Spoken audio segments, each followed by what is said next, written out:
se alivia algún sector de la sociedad con alguna de estas reformas, pero no significa el respeto a los derechos humanos para todos, y no hay una sola razón para que eso no ocurra.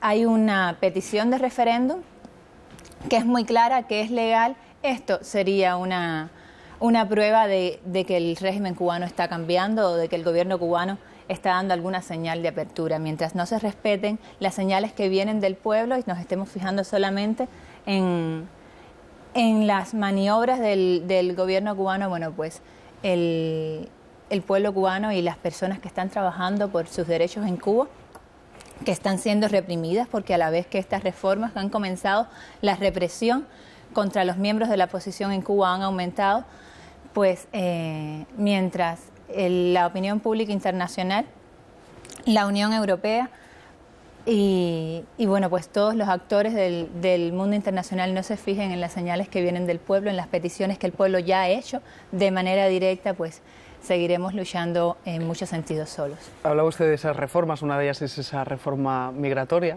Usted aprovechó esa reforma también para venir en el mes de febrero, si no recuerdo mal, para salir de la isla. ¿Tiene cerrada ya la vuelta de regreso?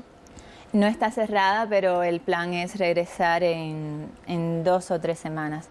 Esta reforma migratoria, y es bastante ilustrativa, en este caso yo pude salir, pero por ejemplo Regis Iglesias, que está aquí en España, no ha podido regresar. Y hay muchas, o al menos tengo conocimiento de 3 o 4 casos antes de salir de Cuba, los que ya habían sido informados de que por el gobierno cubano de que no podrían salir. ¿Y teme que le puede pasar a usted lo mismo?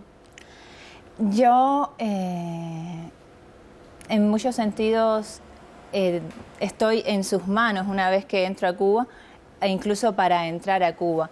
Hace 3 meses, el 7 de diciembre, yo cumplía con todos los requisitos de la ley para salir de Cuba, la ley antigua, y el gobierno cubano me dijo directamente, bueno, a través de sus oficinas de migración, tú no puedes salir del país. ¿Por qué? Eso no lo reservamos. O sea que las reformas no entregan los derechos a los cubanos porque condiciona la obtención del pasaporte a una serie de requisitos que son discriminatorios de los ciudadanos, requisitos como otros asuntos de interés público, donde cabe pues cualquier excusa, pero incluso si aceptamos que esta reforma alivia en algún sentido algún sector de la sociedad, no entrega los derechos a todos, pero de todas formas el gobierno cubano pues se reserva el derecho de hacer con la ley lo que quieran, como me ocurrió a mí el 7 de diciembre, cuando yo cumplía con todos los requisitos y aún así me dijeron no puedes salir de Cuba, porque no queremos. Y ya está. Interesante el testimonio de Rosa María Payá. Seguro que nuestros analistas de hoy tienen alguna cuestión que plantearle.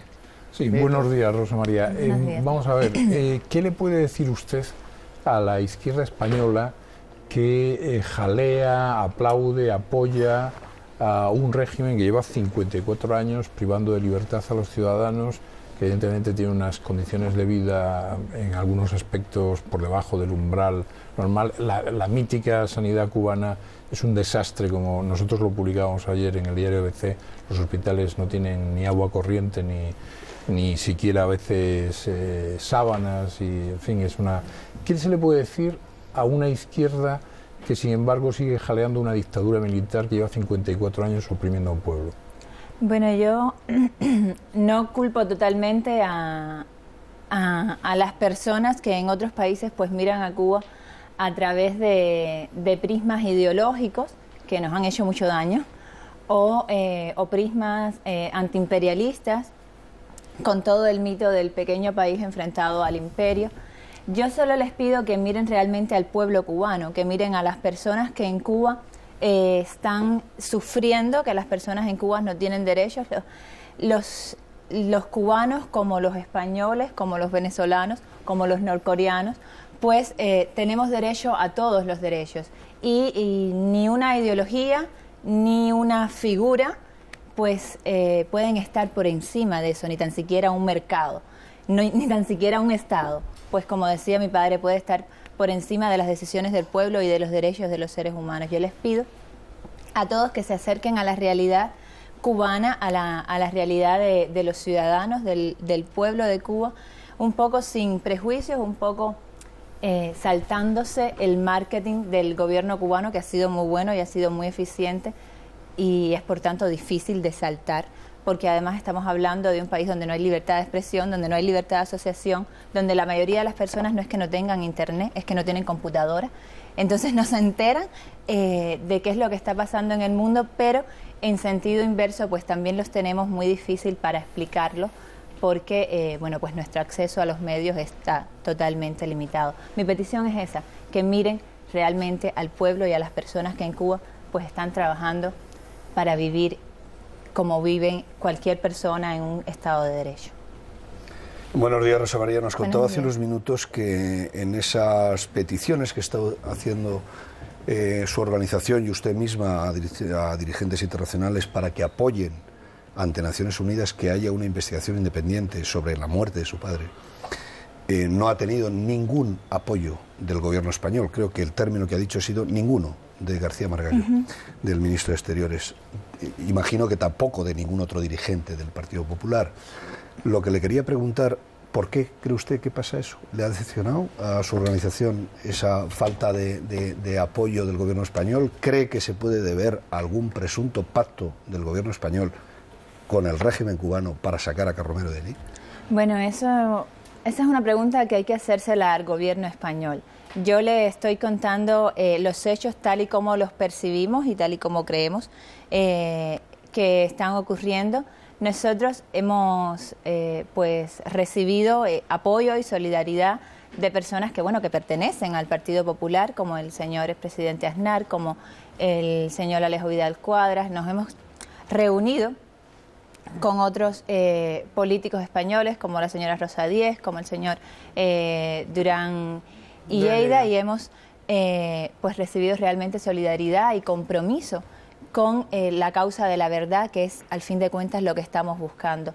¿Qué pactos hay entre el gobierno cubano y el gobierno español? Bueno, pues tendrán que explicarlo estos gobiernos. La realidad es que hasta ahora no es que no nos hayan ayudado, es que prácticamente están defendiendo al gobierno cubano o la justicia del gobierno cubano como si estuviéramos hablando de un Estado de Derecho, como si el juicio que se le hizo a Ángel Carromero, que fue anunciado como público, hubiese sido público realmente. Tuvo lugar en una ciudad tomada, literalmente tomada, con calles desviadas. Mis hermanos y yo estuvimos todo el tiempo que duró el juicio parados en la calle, detenidos por la fuerza, por una barrera metálica, con otra barrera de policías y de agentes de la seguridad del Estado que no nos permitió entrar a este juicio, y allí estuvimos todo el día rodeados de decenas de agentes de la seguridad, cual si fuéramos nosotros los delincuentes, y a la salida del juicio el cónsul español dijo que había sido impecable.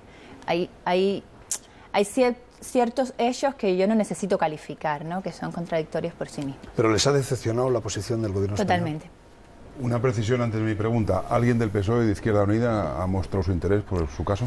De hecho, nosotros hemos pedido una entrevista con algún representante del PSOE, y lo que hemos obtenido no es solo una negativa, sino una acusación de que estamos utilizando el accidente, como ellos lo llaman. Nosotros ya hemos sido claros al respecto de que sabemos que no fue un accidente con fines políticos o algo así, lo que me parece bastante indignante. Y mi pregunta es, usted ha hablado de una querella en la Audiencia Nacional, ante la Audiencia Nacional, porque su padre tenía nacionalidad española.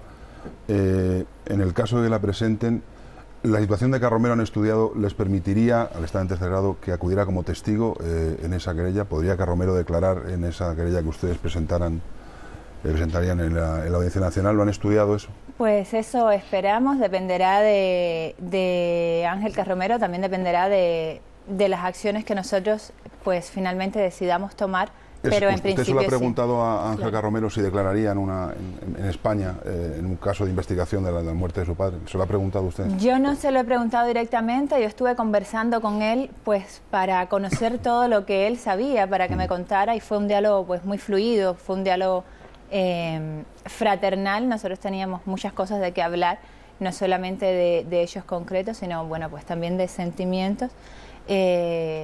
Solo puedo hablar de suposiciones. Yo supongo que sí, que estaría dispuesto. De todas formas, en este caso Ángel es una víctima y un testigo más, muy importante, pero uno más. Estamos hablando de otras informaciones y al fin de cuentas de un caso que es Osvaldo Payá en España, porque es el ciudadano español, pero es Osvaldo Payá y Harold Cepero, pues, y sus muertes. Pues agradecemos a Rosa María Payá que nos haya acompañado esta mañana aquí en los desayunos, en la televisión pública, en Televisión Española. Muchísimas gracias, muy amable. Muchas gracias a ustedes. Gracias, María. Sí.